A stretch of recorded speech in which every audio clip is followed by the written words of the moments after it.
अस्सलाम वालेकुम and welcome to the show Views Makers. मैं हूं आपकी मेजबान ज़रिया आरिफ। नाज़रीन, अब तक की सबसे बड़ी और अहम खबर ये कि जनरल कमर जावेद बाजवा मजीद 3 साल के लिए अपने ओहदे पर बरकरार रहेंगे। वज़ीर-ए-आज़म पाकिस्तान इमरान खान ने इस अहम फैसले पर दस्तखत किए हैं और वज़ीर-ए-आज़म हाउस से ये नोटिफिकेशन जो है वो जारी भी हो चुका है। Army chief general Qamar Javed Bajwa की जो एक्सटेंशन का फैसला है, वज़ीर-ए-आज़म हाउस से ये बयान सामने आ रहा है कि मशरक़ी ख़ित्ते की जो मौजूदा सूरत हाल है, जो इलाकाई सूरत हाल है और मसले कश्मीर की हसासियत को देखते हुए भी ये एक्सटेंशन देने का फैसला किया गया है। लेकिन याद रहे कि जनरल कमर जावेद बाजवा ही वो पहले और आखिरी आर्मी चीफ नहीं है कि जिनके ओहदे में उन्हें एक्सटेंशन दी गई है। बिलखसूस अगर हम बात करें सिविलियन दौर के एतबार से, तो इससे पहले एक्सटेंशन जो है वो जनरल इशफाक परवेज़ कियानी साहब को भी दी जा चुकी है और वो 2007 से 2013 तक पाकिस्तान के आर्मी चीफ रहे थे।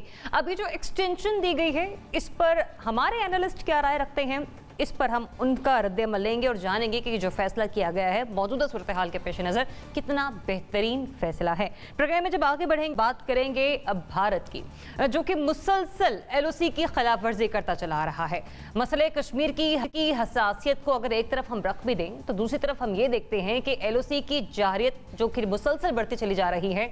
अब ये खबर आई गुज़िश्ता रोज़ के हमारे 2 जवान शहीद हो गए।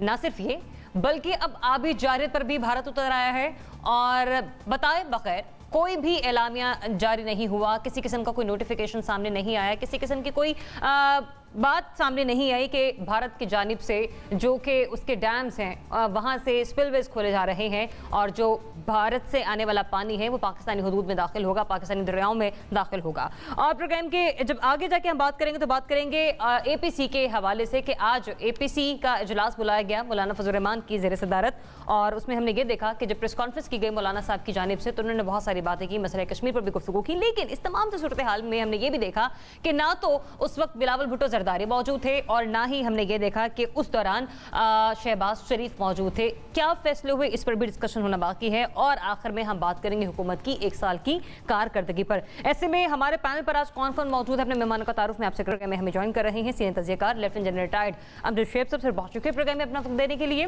तजियाकार और एंकर पर्सन सैयद समरबाज भी आज के प्रोग्राम का हिस्सा है। Welcome to the show summer.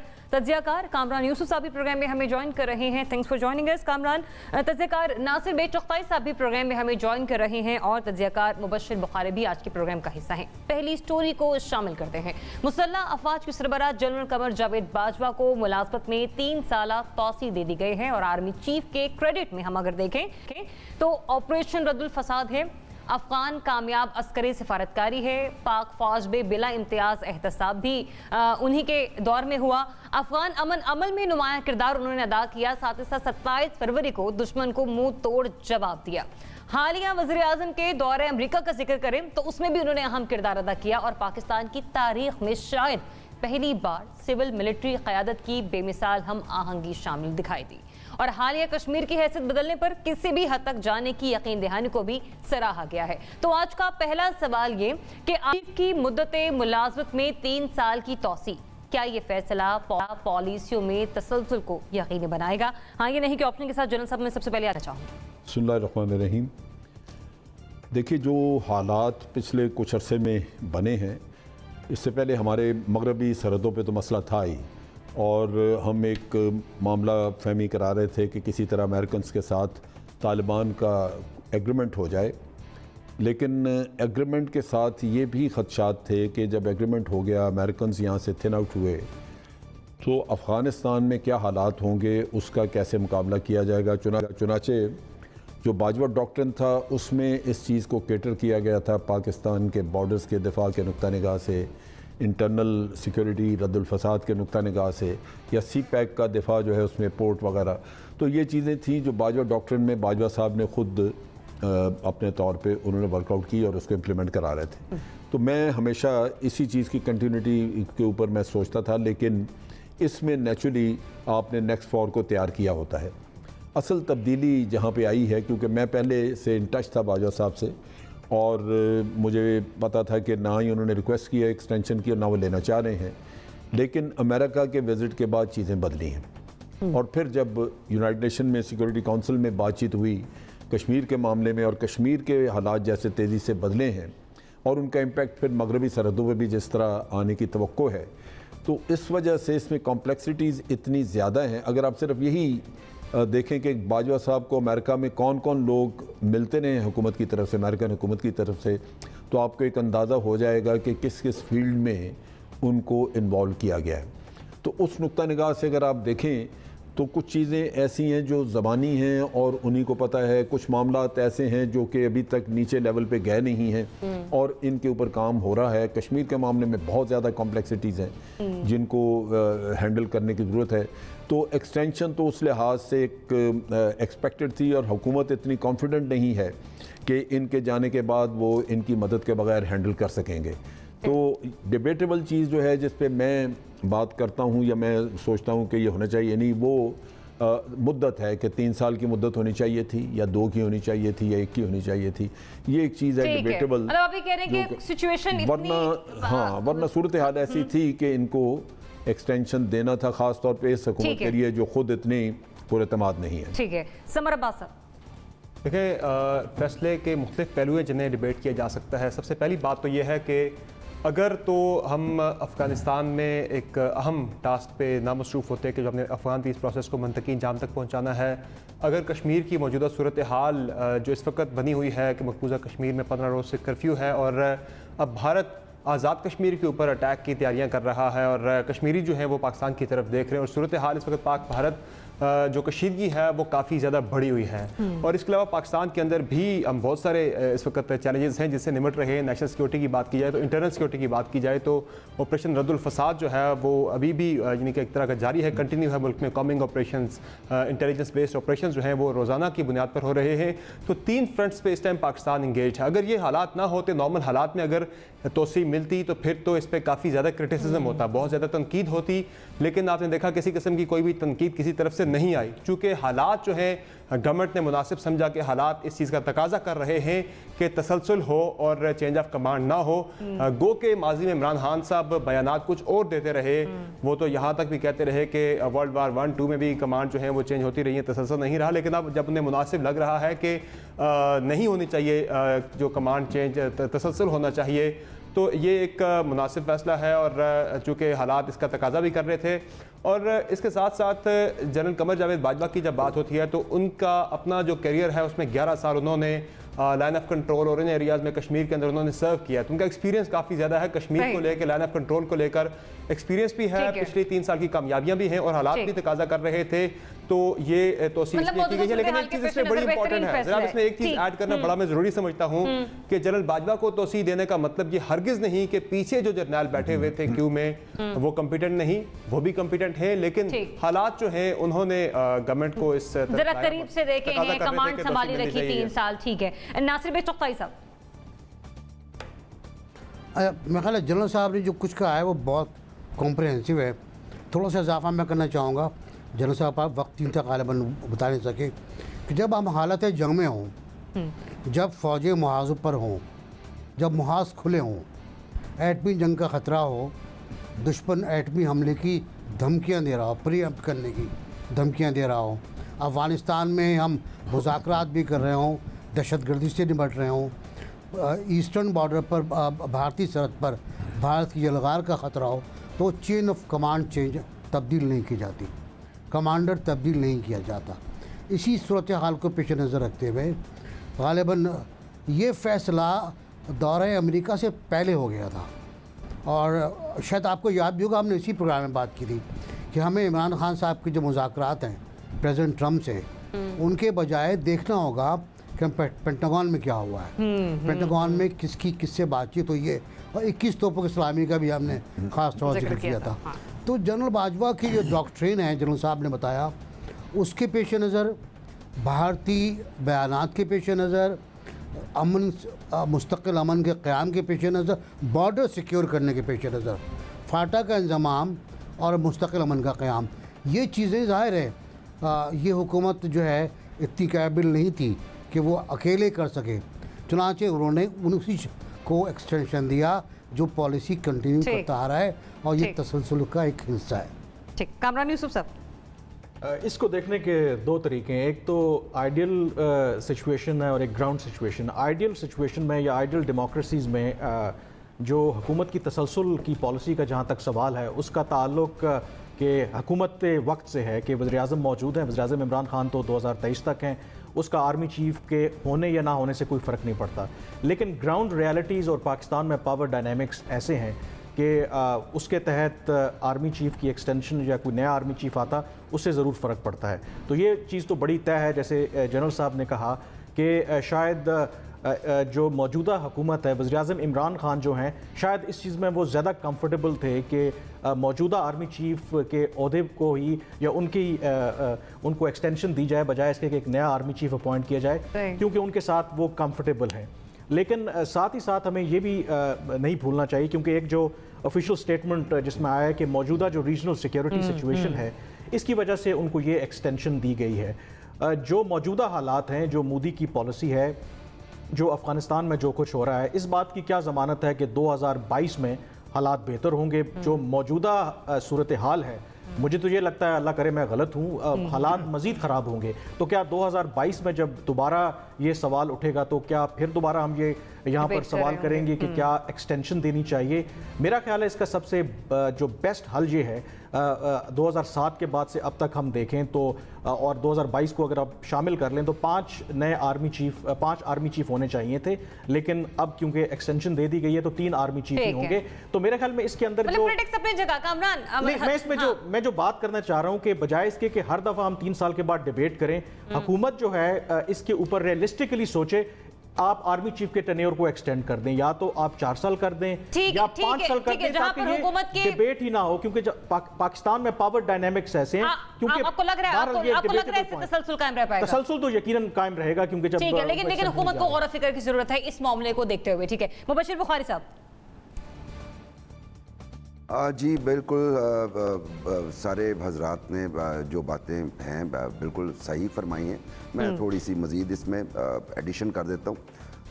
देखिए, 2 जहतें हैं इस वक्त मुल्क की। एक है हमारी डिफेंस पॉलिसीज़ और एक है हमारी पॉलिटिकल पॉलिसीज़। डिफेंस पॉलिसीज़ में यकीनी तौर पे तसलसल बहुत ज़रूरी है इस वक्त, चूँकि हमारी ईस्ट और वेस्ट बॉर्डर्स जो हैं वो अनसेफ हैं, और उसमें जैसा फरमा चुके हैं हमारे दोस्त कि बाजवा साहब का बड़ा वास्ट एक्सपीरियंस है LOC पे भी और फिर अफ़गानिस्तान साइड पे भी, और फिर उनका रोल अफ़गान पीस प्रोसेस में बहुत ज़्यादा रहा। लेकिन उसके साथ साथ अगर हम अपनी पॉलिटिक्स को देखें तो PTI की गवर्नमेंट को एक एंकर की ज़रूरत है, एक सहारे की ज़रूरत है अपने शिप को कायम रखने के लिए, और यकीनी तौर पे जनरल बाजवा से बेहतर सहारा उन्हें मिल नहीं सकता था। एक तो PTI की अपनी मजबूरी थी जनरल बाजवा का रहना चीफ ऑफ आर्मी स्टाफ, और दूसरा हमारी डिफेंस पॉलिसीज़ की भी इस वक्त डिमांड यही है कि उनको एक्सटेंशन मिलती। जहाँ तक बात की है कामरान भाई ने, जमहूरी हुकूमतों में ऐसा नहीं होता, बिल्कुल ऐसा नहीं होता, लेकिन अनफॉर्चुनेटली हमारी बहुत pure democratic forces like people's party वो ऐसे इकदाम उठा चुकी हैं। ना सिर्फ उन्होंने उस वक्त जनरल कियानी को एक्सटेंशन दी थी, बल्कि उस वक्त के DG ISI जनरल पाशा को भी एक्सटेंशन दी थी। तो प्रेसिडेंट सेट थे, और रीज़न सिर्फ एक थी, उस वक्त हम वॉर ऑन टेरर लड़ रहे थे। अब तो हमारे पास मल्टीपल रीजंस हैं, हम हर तरफ से जो है एक अनसेफ पोजीशन में हैं। तो मेरा ख्याल है कि डिफेंस पॉलिसीज़ के तसलसल में ज़रूरी है कि बाजवा साहब को ये एक्सटेंशन दी जाती। ठीक है, सवाल मैं एक बार फिर से दोहराऊंगी, और सवाल मेरा ये था कि आर्मी चीफ की मुद्दत मुलाजमत में 3 साल की तौसी, क्या ये फैसला पॉलिसियों में तसलसल को यकीनी बनाएगा? हमारे सभी तज्ज़ेकारों की राय मुत्तफ़िक़ा है, और जवाब हाँ की ऑप्शन के साथ, और उन्हें ऐसा लगता है मौजूदा सूरत हाल के पेश नज़र जो ये फैसला सामने आया है बिल्कुल दुरुस्त है और बिल्कुल बेहतर है। कश्मीर की सूरत हाल पर अगर हम बात करें तो अगस्त को कश्मीर को 2 हिस्सों में 5 अगस्त को कश्मीर को 2 हिस्सों में तकसीम करने के बाद से भारत मुसलसल एक जंगी माहौल बना रहा है। हमने ये देखा कि पहले भारतीय वज़ीर दिफा राजनाथ ने एटमी जंग दिया और फिर ये कहा गया कि पाकिस्तान से मुज़ाकरात सिर्फ आज़ाद कश्मीर पर होंगे। मतलब ये कि सिर्फ आज़ाद कश्मीर की बात होगी टेबल टॉक पर, टेबल पर बैठकर हम मकबूजा कश्मीर का जिक्र नहीं कर सकते। LOC पर बिला इश्तियाल फायरिंग बढ़ाकर कल मजीद हमारे 2 जवानों को शहीद किया गया, और रात को बगैर बताए पानी छोड़कर आबी दहशतगर्दी का मुजाहरा किया गया। ऐसे में सिचुएशन को देखते हुए सवाल हमारा ये कि भारत की जानिब से एटमी जंग की धमकी, क्या भारत की संजीदगी पाकिस्तानी क़यादत के लिए सबसे बड़ा चैलेंज है? हाँ या नहीं के ऑप्शन के साथ जनरल साहब। जी देखिए, ये तो 1947 से ही हमारे लिए भारत एक बहुत बड़ा चैलेंज है। हम 3 जंगें उनके साथ लड़ चुके हैं, अगर आप कारगिल भी शामिल कर लें तो 4 जंगें लड़ चुके हैं। और मुख्तलिफ़ वक्तों पे आप देखिए कि भारत किस तरह आपको आपकी क़ुव्वत कम करने के लिए, आपको माली नुकसानात पहुंचाने के लिए वो किस हद तक जाता रहा है। आप इमेजिन करें कि आपकी क्रिकेट तबाह करने के लिए उसने क्या नहीं किया। आप क्रिकेट मैच तक तो खेल नहीं सके पिछले 8-9 साल से। उसके अलावा अगर आप देखें तो ट्रेड की हम बात करते हैं, लेकिन पाकिस्तानी प्रोडक्ट्स, उनके बारे में इतनी नफ़रत वहाँ पैदा की जा चुकी है कि आपकी प्रोडक्ट्स वहाँ पे रखी नहीं जा सकती। जिन दुकानों पे पाकिस्तानी चीनी थी वो निकाल के लोगों ने सड़कों पे फेंकी। जहाँ हमारे डिज़ाइनर क्लोथ्स गए हुए थे बॉम्बे में, वो निकाल के सड़क पे रख के उनको आग लगाई और दुकानदारों को कहा गया है कि दोबारा आप मंगाएंगे तो आपकी दुकानों को आग लगा देंगे। तो जहाँ ये सूरत हाल हो कि पाकिस्तान एक तरफा एक गुडविल का जेस्चर दे और चाहे कि ताल्लुकात बेहतर हो, तो वहाँ से बातचीत करने की तो बात बड़ी दूर है। उल्टे ये नेगेटिव आपको नज़र आए इस तरह के। आपके अदाकार वहाँ गए, फ़नकार, तो उनको वहाँ से निकाला। जिस शख्स ने ये इनवाइट किया महमूद कसूरी साहब को किताब लॉन्च के लिए, उसका मुँह काला कर दिया। तो ये चैलेंज ही चैलेंज है, क्योंकि वहाँ पे एक ऐसा नफ़रत का माहौल बना दिया गया है कि अगर ट्रेड करें तो उसमें चैलेंज है। अगर आप टेररिज्म की तरफ जंग लड़ते नज़र आएँ तो टेररिज्म कराने वाला भारत है। अगर आप कश्मीर का देखें तो उसके ऊपर गासिबाना कब्ज़ा और कश्मीरियों के ऊपर सुल्क बनने वाला भारत है। अगर आप अपनी LOC के ऊपर हालात देखें तो रोज़ाना की सिक्योरिटी के चैलेंजेस से लेके इकोनॉमिक चैलेंज और पॉलिटिकल चैलेंज, हर लिहाज से आपके लिए सबसे बड़ा चैलेंज भारत है। और उसी के लिए आपकी फॉरेन पॉलिसी में उसकी बहुत बड़ी जगह है, जिसकी वजह से उसी के गिर्द घूमती है। ठीक है जनरल साहब, ठीक है। नासिर बेग साहब। अच्छा, जनरल साहब की बात में थोड़ा इजाफा करूँगा कि 47 में अगर हम देखते हैं तो हमें वहाँ एक हिंदू महासभा नज़र आती है, जिन्हें हम जन सिंह कहते थे। फिर हम नज़र आता है RSS, राष्ट्रीय सेवक सिंह, और फिर आता है भारतीय जनता पार्टी। ये सब बड़े बच्चे हैं उस दहशतगर्दी की और उस हिंदू राष्ट्र के फ़लसफ़े के जो अपादिया ने 1935 में पेश किया था कि हिंदुस्तान में सिर्फ उन लोगों को रहने का हक़ है जो हिंदू हैं। तो अब उधर ही जा रहे हैं हम लोग। जो मोदी साहब का प्रोग्राम है, मूड है उधर ही। जहाँ तक चैलेंज के ताल्लुक है तो चैलेंज हमारे लिए हमेशा रहा है। उनको ये एहसास कमतरी है कि मुसलमानों ने उन पर 1000 साल तक हुकूमत की है, तो अब उनसे इंतकाम लेना है। दूसरा मसला ये हुआ कि उन्होंने हर मज़हब को अपने अंदर जज़ब कर लिया, लेकिन मुसलमानों को नहीं कर पाए। तो एक नफ़रत ये है उनको। तो वो हमारे लिए चैलेंज यूँ भी हैं कि वो हमें ख़त्म करना चाहते हैं। अब जो नया फ़िलासफ़ी आई है वो नई नहीं है, पुरानी है, अखंड भारत की। मैंने आज लिखा भी है हम न्यूज़ पे कि ये चाणक्य का फ़लसफ़ा है, चंद्रगुप्त मौर्य के ज़माने से, जो टेक्सला से शुरू हुआ था, जो अशोका तक पहुंचा और अशोका से नीचे तक गया और अब मोदी के पास आया है। तो वो तो हमें हड़प करना चाहते हैं, बहुत बड़ा चैलेंज है और उसके लिए हमें तैयारी करना पड़ेगी बहुत ठीक ठाक अंदाज में। और हमें पता होना चाहिए कि हमें गैर ज़रूरी बयानात से भी इज्तनाब करना पड़ेगा। अमल की वो ऑपोजिशन की जानिब से ही क्यों ना सामने आ रहे हो। समर अब्बास साहब। बिल्कुल जी, चैलेंज तो है और भारत के साथ हमारा तनाज़ा है कश्मीर का, और कश्मीर की वजह से ही एक एनमिटी है हम दोनों ममालिक के दरमियान। और भारत ने, जिस तरह जनरल साहब ने बड़े खूबसूरत अल्फाज में अहाता किया कि हर जगह पर जहाँ मुमकिन हो सकता है भारत की तरफ से, वो हर जगह पाकिस्तान के मुफादात को नुकसान पहुँचाने की कोशिश करता है। वो क्रिकेट हो, वो टूरिज़म हो, वो पाकिस्तान में किसी किस्म के और हमारे फ़नकार हों, हर जगह पे भारत ने हमारे मुफादात को नुकसान पहुँचाया। और अब इस वक्त जो सूरत हाल है, पाकिस्तान ने एक फर्म स्टैंड हमेशा से लिया, इस दफ़ा ज़रा ज़्यादा ज़ोर शोर के साथ लिया कश्मीर के मामले पर, जिसकी वजह से अब देखें कि OIC का एक इजलास भी हो गया, जो कि 50 साल के बाद एक बड़ी डेवलपमेंट है। ये आपने जब जारहाना सिफारतकारी शुरू की तो उसके नताइज आना शुरू हो गए, तो ज़ाहिर है फिर भारत उसको काउंटर करने के लिए भारत की तरफ से भी अब ये जो बयानात आ रहे हैं, कभी राजनाथ सिंह की तरफ से भड़कें आती हैं कि अब हम नो फर्स्ट यूज़ की जो पॉलिसी हथियारों की, हम उसको रिवाइज़ कर सकते हैं, उस पर हम दोबारा सोच सकते हैं। इसके अलावा अब वो तो यहाँ तक कहते हैं कि हम अब पाकिस्तान से बातचीत करेंगे तो आज़ाद कश्मीर के हवाले से बात करेंगे। तो ये तो उनके अज़ाइम हैं और इस हवाले से पाकिस्तान को मेरे ख्याल से एक फर्म अपना मौक़िफ़ जो है वो कश्मीर के ऊपर हमें जारी रखना पड़ेगा। यानी कि जो हमने पिछले 2 हफ्तों से देखा है, कश्मीर के मामले को ज़्यादा ज़ोर शोर के साथ हमने दुनिया में हाईलाइट किया है, तो इसी तसलसल को हमें बरकरार रखना होगा। ये ना हो कि हफ्ते बाद, महीने बाद हम फिर दोबारा अपनी नॉर्मल रूटीन पे आ जाए, कश्मीर बैक बर्नर पे चला जाए। तो हमारी एनमिटी तो है ही कश्मीर की वजह से, तो इस कश्मीर के मामले को जितना ज़्यादा ज़ोर शोर के साथ हो सके हमें उठाना चाहिए। इस वक्त भी जो हालात है मकबूजा कश्मीर के, 15 रोज से कर्फ्यू है, किसी घर में खुराक है नहीं, किसी को कोई मालूम नहीं, किसी घर में बिल्कुल समझ आपको पॉइंट आ गया। और आपने मकबूजा कश्मीर की बात की, सूरत हाल की, तो वहां पर स्कूल्स खोले गए आज बताया गया, लेकिन खौफ की फिजा इतनी बुरी तरह से वहां पर कायम है कि बच्चे अब ये कर्फ्यू जब हटेगा तो जाहिर है वायलेंस बढ़ेगा और वायलेंस स्पिल ओवर होकर इधर बाइकआउट किया गया स्कूलों का। यस, मुबश्शिर बुखारी साहब। जी, मैं यकीनी तौर पे इस पे मैं आऊँगा, लेकिन एक बात बड़ी हैरानकुन है ज़रियाब, वो ये है कि भारत हमेशा से पाकिस्तान पे इल्ज़ामात लगाता रहा कि वहाँ हम टेरर ग्रुप्स को सपोर्ट करते हैं। वही टेरर ग्रुप्स जो उनके ट्रूप्स पे हमला करते थे, वही जो उनकी पार्लियामेंट पे हमला करते थे, और उन टेरर ग्रुप्स को हम मुसलसल सपोर्ट करते हैं। मैं हैरान हूँ, कर्फ्यू जो लगा है ये एक आइडियल सिचुएशन है किसी भी टेरर ग्रुप के लिए मैक्सिमम डैमेज करने की। सिक्योरिटी फोर्सेस हैं सड़कों पे और अवाम नहीं है।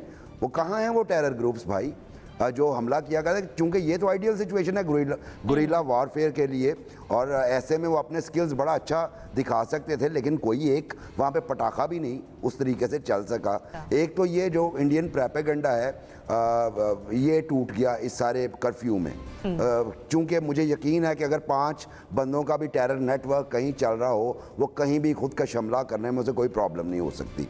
ठीक है, एक बात तो ये होगी। दूसरी बात यह है कि भारत के साथ कशीदगी हमेशा से ही हमारे 72 साल तारीख में चैलेंज ही रहा है। उसमें बड़ी कोशिशें की गई, हमारी तरफ से भी की गई, और कुछ उनकी लीडरशिप ने भी कभी कभार की कि हम कायम करें, लेकिन अनफॉर्चुनेटली नहीं हो सका।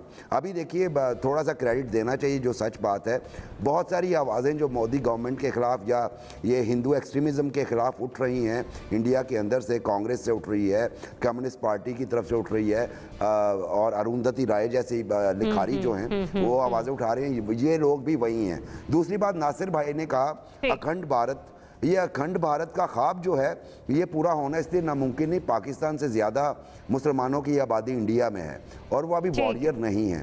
अगर वो एट वॉर आ जाते हैं तो प्रॉब्लम हो जाएगी। बात जो हमारे लिए चैलेंज है वो यही है। पॉइंट ऑफ कंसर्न सामने आके मैं मुझे आगे बढ़ने की तरफ से कामरान यूसुफ साहब। जी देखिए, जो इसमें तो दो राय नहीं है कि इस वक्त मौजूदा जो पाकिस्तान की क़यादत है उसके लिए सबसे बड़ा चैलेंज यकीनन जो भारत की तरफ से धमकियां भी आ रही हैं, कश्मीर में जो कुछ हुआ, इसमें कोई दो राय नहीं है। जो सबसे बड़ा चैलेंज है वो हमारी हिकमत अमली क्या है, ये बहुत इंपॉर्टेंट है, क्योंकि इसके ऊपर भी बहुत से सवालिया निशान हैं। बल्कि आज ही मैंने एक डिटेल स्टोरी की कि 5 अगस्त को जो आर्टिकल 370 जब ख़त्म किया तो उससे पहले मुझे पता चला कि दोनों मुल्कों के दरमियान एक खुफिया मुज़ाकरात, जब बैक चैनल डिप्लोमेसी है वो दोनों मुल्कों के दरमियान जारी थी, और उसमें यहाँ तक शायद दोनों ममालिक के दरमियान एक इत्तेफाक हो चुका था कि सितंबर में जब दोनों जो प्राइम मिनिस्टर इमरान खान और नरेंद्र मोदी जाएंगे यूएन जनरल असेंबली में तो उनके दरमियान शायद कोई मुलाकात भी हो, और फिर अचानक से ये भारत ने ये फैसला किया और पाकिस्तान को हैरान कर दिया।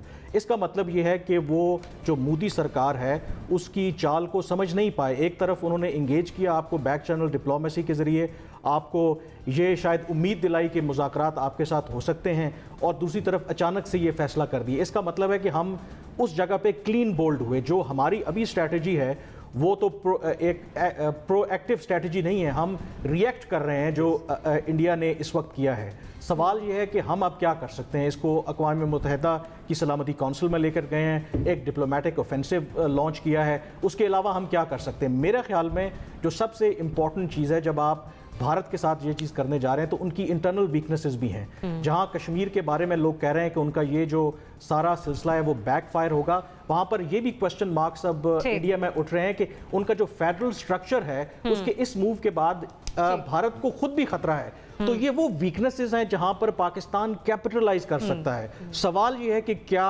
हमारे पास इस तरह की हिकमत अमली है, अगर है तो एडवांटेज फिर पाकिस्तान के पास है। ठीक है, हमें यह भी देखना होगा कि क्या भारत हमसे 2 हाथ आगे है या हम भारत से 2 हाथ पीछे हैं, ये भी बड़ा क्वेश्चन मार्क है। सेगमेंट कंक्लूड करूंगी, सवाल मेरा यह था कि भारत की एटमी जंग की धमकी क्या भारत के साथ कशीदगी पाकिस्तानी क़यादत के लिए सबसे बड़ा चैलेंज है, हाँ या नहीं के ऑप्शन के साथ हमारे सभी तज्ज़ियाकारों ने हाँ की मुतफ़िका राय का इस्तेमाल किया और जवाब हाँ की ऑप्शन के साथ। न्यूज़ मेकर्स में मुझे लेनी ब्रेक, स्टे विद अस।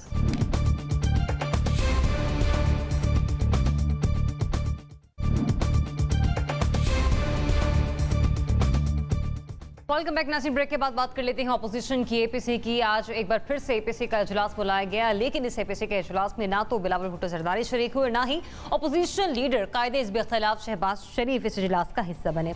आपको याद होगा कि 1 अगस्त को सेनेट में अदम एतमाद की तहरीक पेश की गई थी, जिसकी नाकामी के बाद आज अपोजिशन की एपीसी हुई है, जिसमें कायदे हिज़्ब इख्तिलाफ शहबाज शरीफ कमर दर्द की वजह से और chairman Peoples Party Bilawal Bhutto Zardari तंजीमी दौरे की वजह से शरीक नहीं हो सके।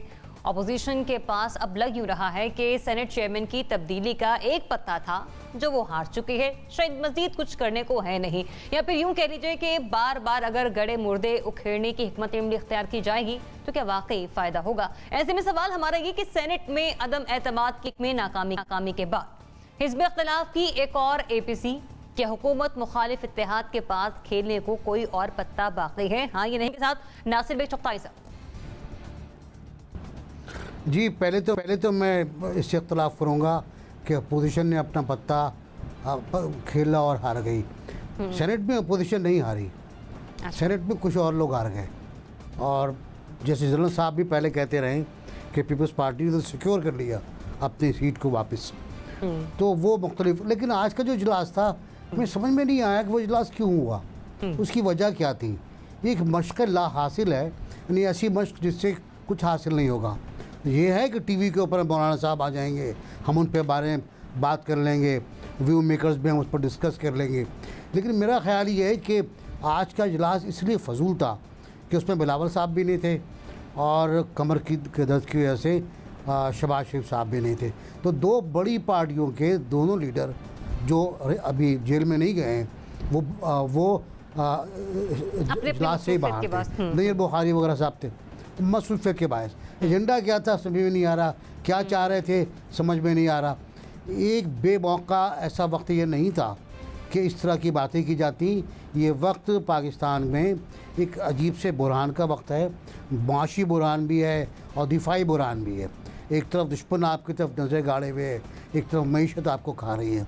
इसमें ज़रा कुछ तामीरी तजावीज़ ले आते वो कुछ और। लेकिन मौलाना साहब का मसला है, मौलाना साहब का मसला ये है कि वो पार्लियामेंट में नहीं है, लिहाजा वो बाहर बैठ के बातें करते हैं। उन्हें बातें करने दीजिए, मेरा ख्याल है कुछ हो इससे हासिल नहीं होगा। ठीक है, क्योंकि कोई स्ट्रैटेजी नहीं थी, कोई एजेंडा नहीं है, तो हम ये कह सकते हैं कि कोई कार्ड खेलने को बाकी बचा नहीं है इस वक्त एपीसी के पास। समर अब्बास।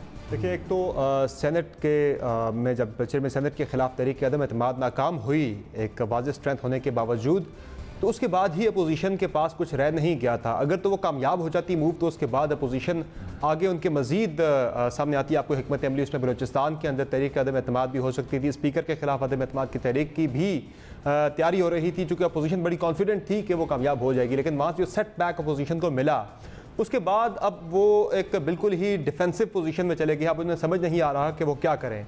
तो इसके अलावा भी अगर मैं थोड़ा मसलियत पसंदी से निकलते हुए बाहर निकलूँ अगर मसलियत से, तो आज जो फैसला हुआ है, ये जो बातें होती थी कि अक्टूबर तक अपोजिशन देख रही है, कभी मुहर्रम की बात होती थी, कभी हज की बात होती थी, कभी मौसम के बहाने होते थे, तो वो भी देख रहे थे चेंज ऑफ कमांड को ही कि वो होती है या नहीं होती। उसके बाद वो अपनी हिकमत अमली तय करेंगे, सड़कों पर आना है नहीं आना। तो आज मेरे ख्याल से ये लोग भी काफ़ी मायूस हुए होंगे कि ये क्या हो गया, जिसका वो इंतज़ार कर रहे थे वो नहीं हो रहा। तो अब मेरे ख्याल से कोई इतना ज़्यादा पोजीशन की प्लेट में है नहीं वो आके कोई नई हिकमत अमली लेके आए, गवर्नमेंट को दोबारा मुश्किल में डाल सके। इस वक्त हालात भी जो हैं, इन हालात में भी अगर वो कोई सियासी बात करते हैं तो फिर भी तनकीद होती है कि इस वक्त नेशनल सिक्योरिटी का मामला है, इस वक्त कश्मीर का मामला है, इस वक्त हमें अहम दिफाई चैलेंजेस हैं। इस वक्त पूरी कौम का एक साथ होना, गवर्नमेंट को और आर्म फोर्सेस को बैक करना ज़्यादा ज़रूरी है, बजाय इसके कि आप अपने ज़ाती सियासी एजेंडे लेके आ जाएँ। तो इन सारी चीज़ों को देखते हुए मेरे ख्याल से अब बिलावल साहब भी इसलिए उन्होंने इंटरेस्ट शो नहीं किया। वो ज़ाहिर है ये पहले से प्लान हुई होगी ना, ये एक दो दिन में तो प्लान नहीं हुई, पहले से प्लान हुई होगी। बिलावल साहब नहीं है, वो गिलगित बल्तिस्तान के दौरे पर हैं। शहबाज शरीफ साहब को एक मरतबा फिर कमर का दर्द हो गया, वो भी नहीं आए। तो मेरे ख्याल से दोनों बड़े लीडर्स को लगा कि वाकई कोई ऐसा एजेंडा है नहीं, बजाय इसके कि तनकीद का निशाना बनाया जाए। बेहतर है मौलाना साहब को समझ जाना चाहिए कि मौलाना साहब को समझ जाना चाहिए कि ये मामला अब आगे मजीद नहीं बढ़ सकता। ठीक है, तो मतलब आप ये कहना चाह रहे हैं कि अब कोई पत्ता बाकी बचा नहीं है फिलहाल एपीसी के पास खेलने के लिए। कामरान यूसुफ साहब, मेरा ख्याल है जो मौजूदा हुकूमत है इस लिहाज से खुशकिस्मत है कि दो के जो अगर आप ओवरऑल एक साल की उसकी परफॉर्मेंस देखें, हुकूमत दावा तो करती है बहुत अच्छी है, उसमें बहुत से ऐसे इश्यूज़ हैं जहाँ पे जो अपोजिशन जमातें हैं वो कैपिटलाइज कर सकती थी।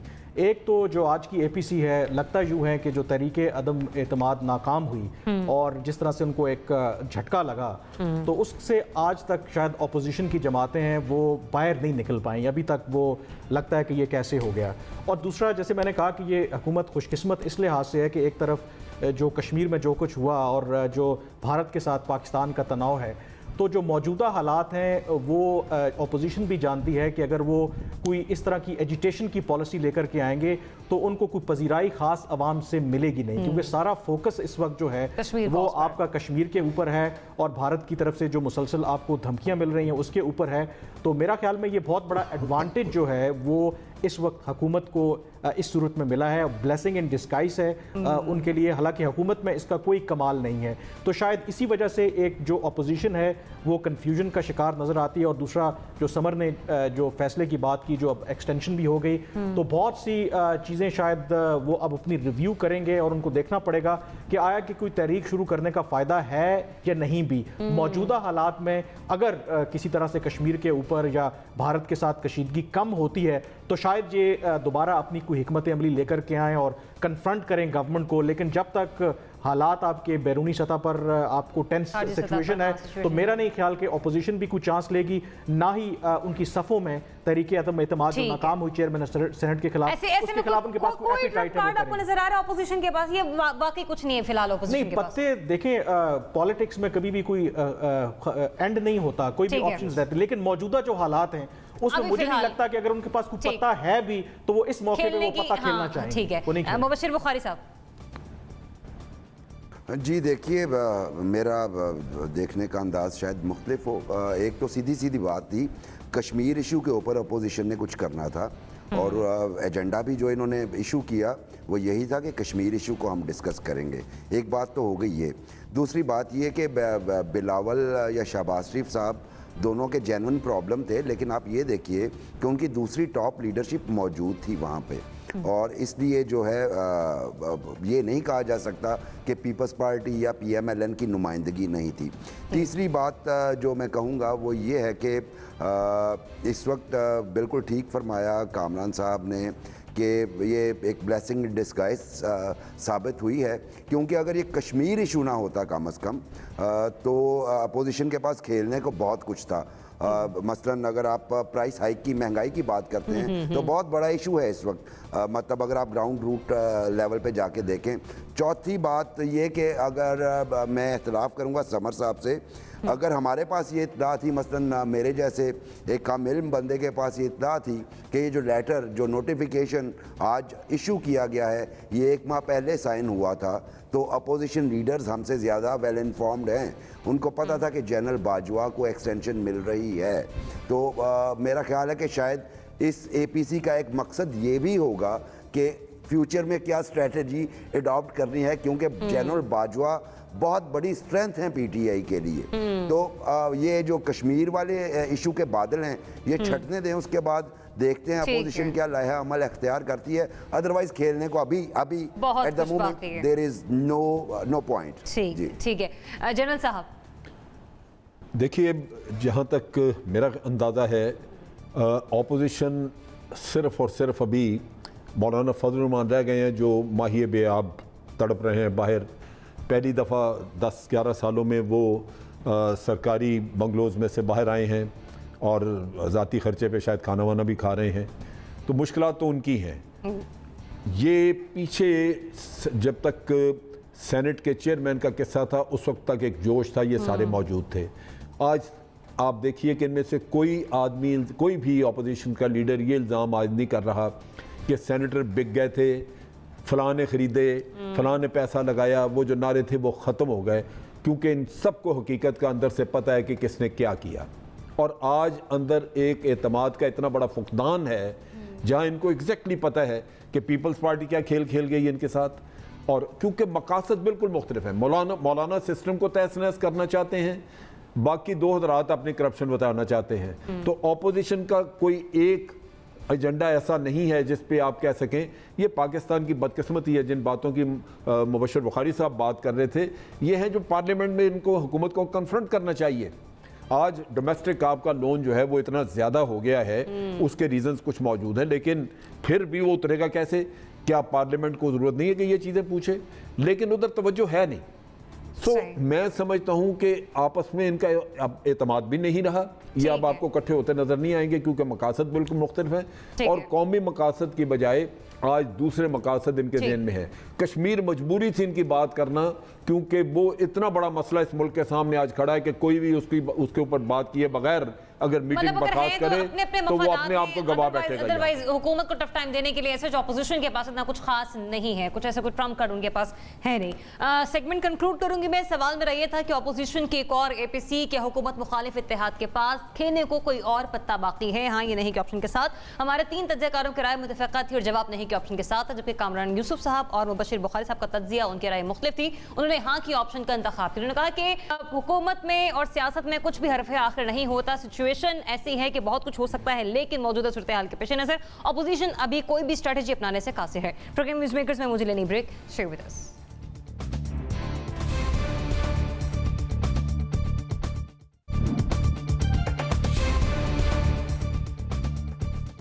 जी वेलकम बैक नाज़रीन। कल वज़ीर-ए-आज़म इमरान खान की हुकूमत को 1 साल मुकम्मल हुआ है, जिस पर हुकूमत की जानिब से कारकर्दगी रिपोर्ट जो है वो जारी की गई। एक रिपोर्ट तो हुकूमत ने जारी की, लेकिन एक रिपोर्ट है जो कि हमने निकाली है, जो कि PTI की कारकर्दगी का जायज़ा ले रही है। तामीरी तनकीद भी हो सकती है और तनकीद तो हो ही सकती है।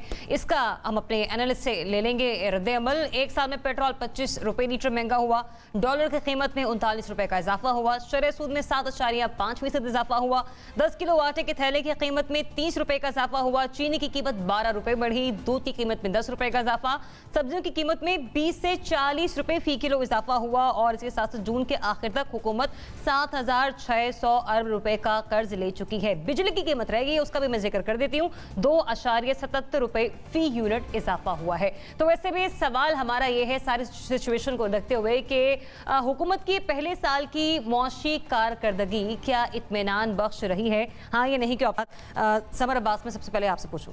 बिल्कुल यही नाकामी की एक पूरी दास्तान है। अगर मुआशी कारकर्दगी की बात की जाए, आपने अपने जो आपके पोस्टर बॉय थे उन्हें भी तब्दील करना पड़ा, असद उमर को भी। अब एक्सपोर्ट्स आपकी जो है आपने रुपया डिवैल्यू कर दिया 32% तक, इसके बावजूद आपकी एक्सपोर्ट्स 23 अरब डॉलर के पिछले साल का जो उनका फिगर था वहीं पर खड़ी है, उससे ज़रा भी इजाफा नहीं हो सका। लेकिन आपका बैरूनी कर्जा जो है उसमें 3300 अरब का इजाफा हो गया डिवैल्यूएशन की वजह से। आप माली खसारा कम नहीं कर सके, सरमायाकारी जो है 50% कम हुई है 1 साल के अंदर, शरह नमू 5.8 से 3.3 और अब मजीद 2.4 पर अगले साल जाने की रिपोर्ट्स आ रही हैं जो फिगर आउट की जा रही है। महंगाई की शरह 10.32% तक चली गई, शरह सूद जो है आपने 13.25 तक आप ले गए इसे, और इसके अलावा जो आपकी स्टॉक मार्केट है वो 28,000 समथिंग पे आ गई है, और कर्जे आप जो है पहले साल में 7600 अरब के कर्जे आप ले चुके हैं। पहले साल में आपने जो कर्जों को आप ज़्यादा तनकीद का निशाना बनाते हैं, आप कमीशन भी बना रहे हैं, लेकिन कर्जे आप बहुत ज़्यादा ले चुके हैं 7600 अरब तक के। हाँ, 2 चीज़ें इसमें बेहतर नज़र आती हैं कि दरामदात जो हैं उसे थोड़ा सा कंट्रोल किया गवर्नमेंट ने, 7% इसमें कमी आई है, और जुलाई के महीने में पहला जो महीना था नए माली साल का उसमें करंट अकाउंट खसारा आपका जीरो है, लेकिन आपका सर्कुलर डेट जो है वो गवर्नमेंट किसी सूरत में भी कम नहीं कर पा रही। जो थोड़े से कुछ वजारतों की परफॉर्मेंस बढ़ी है, जैसे वजीर कहते हैं कि हमने बढ़ा दिए, हमारे रेवेन्यूज़ बढ़ गए हैं, तो उसमें भी मेजर शेयर जो है वो रेवेन्यूज़ इसलिए बढ़े हैं कि आपने रेलवे की बात करें तो रेलवे में आपने किराए बढ़ा दिए। आप मवासलात की मिनिस्टर की बात करें मुराद सईद साहब की, हाँ साहब वो तारीफें करते हैं, तो उन्होंने भी 5 अरब रुपए के अपने रेवेन्यूज़ ये जो टोल टैक्स अदा करते हैं वो बढ़ाकर किए। हाँ बिल्कुल, और इसके बाद बिजली की कीमतें भी 2.7% बढ़ी, उससे भी आपकी रेवेन्यूज़ बढ़े। यस ठीक है, नासिर बेग साहब। अच्छा, मैं एक बात बहुत क्लियर समझता हूँ कि इमरान खान साहब बहुत ईमानदार आदमी है। अच्छा बेग साहब, मैं आपके आगाज से पहले सभी से रिक्वेस्ट करूंगी कि काइंडली मुख्तसर रखिएगा। बहुत ज़हीन आदमी है, बॉलिंग चेंज कराते थे तो विकेट लिया करते थे, लेकिन आजकल शायद कप्तानी थोड़ी सी मुतासर हुई है। बहुत अच्छा मंशूर था PTI का लेकिन अगर आप एक साल देखिए, मैं 4 साल की आगे की बात नहीं कर रहा, 1 साल के अंदर जो कुछ भी हुआ है वो बहुत खौफनाक है। मतलब स्टॉक एक्सचेंज की जो बात समर कर रहे थे, 5 साल में पहली मर्तबा स्टॉक एक्सचेंज इतना नीचा गया जितना परसों था। आज थोड़ा सा इजाफा हो इसके अंदर। अब बेरोज़गारी बढ़ रही है, बेकारी बढ़ रही है, कारोबार ख़त्म हो गया है। जब आप इंटरेस्ट रेट बढ़ा देंगे तो कारोबार नहीं होगा, आपको बचत के ऊपर मुनाफा मिल तो जाएगा लेकिन कारोबार के लिए पैसा आप ले नहीं पाएंगे। तो सूरत हाल ये, बाकी तो सब बता दिया दोस्तों ने, लेकिन कुछ बेहतर भी हुआ है। शेल्टर होम कायम किए गए, अब कुछ एहतसाब हुआ है, फैसला कोई नहीं है एहतसाब का। कुछ खारजा पॉलिसी में जुज़वी कामयाबी हुई है, ज़्यादा कामयाबी नहीं है, जुज़वी कामयाबी है, और दिफा की तरफ तवज्जो दी गई है। लेकिन जब तक अंदरूने खाना आपकी मईशत, आपके अवाम मुतमईन नहीं होंगे और फाके कर रहे होंगे, उस वक्त तक दिफा में मजबूत नहीं होगी। ठीक है, ठीक है। तो मतलब आप ये कह रहे हैं कि अच्छे काम हुए हैं, लेकिन हम ये नहीं कह सकते हैं कि कारकर्दगी जो रही वो इत्मीनान बख्श रही। जनरल साहब, पिछला साल नहीं। ठीक है जनरल साहब। देखिए, बात यह है कि जो कौमें कर्जे लेती हैं और मुल्क कर्जे पे चलाती हैं, उनको कोई हक हासिल नहीं कि वो अयाशी करें या अच्छी ज़िंदगी इस तरह गुजारें कि वो अपने चादर से ज़्यादा पाँव फैलाएं। हुआ ये है कि इस हुकूमत ने तमाम सब्सिडीज़ जो हैं वो ख़त्म की। एक एग्रीमेंट भी किया था इन्होंने IMF के साथ, और सब्सिडीज़ जो जहाँ थी वो ख़त्म करने से महंगाई भी बढ़ी है। दुख ये नहीं है कि महंगाई बढ़ी, दुख ये है कि आपकी आमदन नहीं आगे उसके मुताबिक बढ़ी, और आमदन इसलिए नहीं बढ़ रही कि टैक्स कोई भी देना नहीं चाहता। आज इस हुकूमत को नाकाम करने की हर तरह की कोशिश की जा रही है, क्योंकि ये टैक्सेस मांग रहे हैं, और वो दौर अच्छे हैं जहाँ पे टैक्स नहीं मांगा जाता या आप टैक्स एवेड कर लेते हैं तो लोग खुश हैं, मुतमईन हैं, लेकिन मुल्क गरीब होता जा रहा है। तो यहाँ आज सूरत हाल ऐसी है कि इकॉनमी को ठीक करने के लिए डायरेक्शन तो ठीक ली गई है, लेकिन इम्प्लीमेंटेशन में इतनी सारी दुश्वारियां हैं कि आप ये एंड रिजल्ट जो साल के बाद देख रहे हैं वो लोगों के लिए मिजरी ज्यादा है। तो आपके नजदीक जनरल साहब इत्मीनान बख्श है ये हुकूमत की कारकर्दगी? मेरा ख्याल है कि किसी हद तक। ठीक है, मुबशिर बुखारी साहब काइंडली मुख्तसर रखिएगा। जी बिल्कुल, मैं एक छोटी सी बात पे ही ख़त्म कर देता हूँ, चूँकि बहुत सारी चीज़ों के रेट्स आप गिनवाए और समर भाई ने बहुत अच्छे फिगर्स दिए।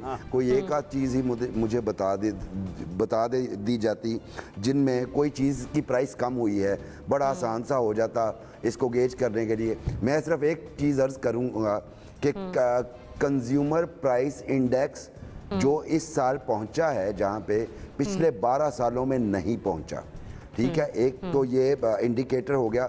दूसरी जो जुल्म की बात ये है हुआ, और उस पर सब्सिडी अगर देनी पड़ती तब भी हुकूमत को देनी चाहिए थी, वो थी हमारी मेडिसिन्स, जो वैसे तो नोटिफिकेशंस में 15 से 20% बढ़ी थी, लेकिन आप देखिए कई मेडिसिन्स की कीमत जो है 200% भी बढ़ी है। ठीक है मुबशिर साहब, मुझे हाँ या नहीं के साथ अपना आंसर दे, मेरे पास सिर्फ 30 सेकंड्स बाकी बचे हैं।